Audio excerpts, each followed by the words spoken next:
Devant une centaine d'employés, le secrétaire général de l'Organisation des travailleurs, Nourdine Taboubi, rend le silence et confronte le gouvernement.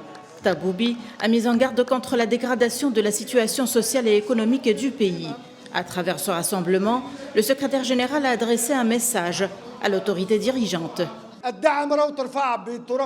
Les prix sont exorbitants et le gouvernement trompe le peuple. La levée de la subvention a été appliquée discrètement. Des augmentations dans le secteur de l'énergie ont été menées. Il y a une grande pénurie au niveau des produits de base, à l'instar du sucre. Le gouvernement a trahi le peuple.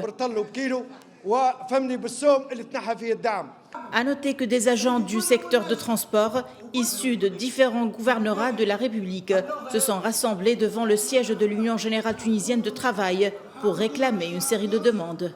Le problème aujourd'hui qui se pose, c'est qu'au niveau du discours politique officiel, il y a une certaine contradiction entre ce que le président de la République prononce, c'est ce que le président de la République promet de défendre le rôle sociétal, entre guillemets, ou bien le rôle d'un État interventionniste, alors que le gouvernement opte, d'après ses engagements avec le Fonds monétaire international, pour un État régulateur, c'est-à-dire qu'il va se désengager de quelques secteurs dits non stratégiques. Le secrétaire général Nourdine Taboubi a violemment critiqué le gouvernement et a affirmé que la Tunisie et ses institutions publiques ne sont pas à vendre, refusant ainsi le retour du colonialisme par le biais de l'économie. Il a estimé par ailleurs que le ministre de l'économie ignore le concept de l'État et que sa seule mission est de contribuer au choix douloureux qui vise à céder le pays, selon ses dires.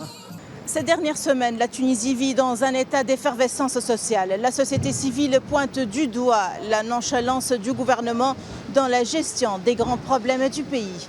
Depuis Tunis, Najwa Becha pour Média.